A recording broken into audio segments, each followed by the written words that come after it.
When most people think about the economy, they tend to believe that things win because they are objectively better.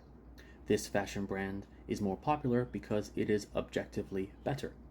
But when we think about it, a lot of things are not actually objective. A lot of things are manufactured. Think about long hair in the late 1960s and early 1970s. Did the Beatles have long hair because they thought that it was cool because of society? Or did society find long hair cool because the Beatles had long hair?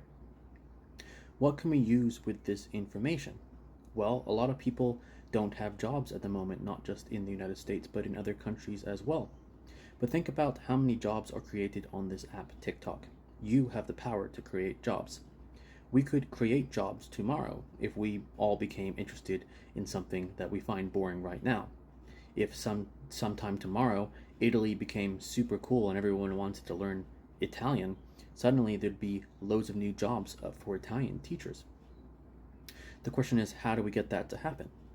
I think for the United States to become the country that it wants to be, instead of politicians and people in powerful positions, be they also actors or sports people, instead of complaining about issues that we've been debating for years and years and years and years being negative, we should take a more active role in promoting things. For example, the United States is a country of many cultures, but how many people in the United States speak Italian today? What would happen if instead of complaining about things in politics, suddenly politicians were finding a way to promote Italian? It sounds stupid, but politicians spend loads of money on smear campaigns of other politicians. What would happen if they used that money to kind of create a new industry out of thin air? And then, if the United States wants to compete with China, this would be very beneficial because loads of people in the United States have backgrounds from other countries.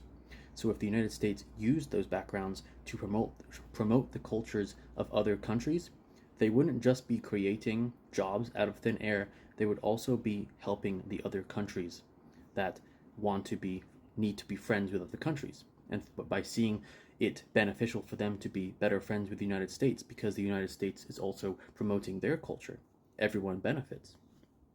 But for China going abroad, and I'm all for Chinese companies going abroad, this applies to China as well. A lot of countries fear Chinese companies doing business in their borders. Like it or not, that is the reality.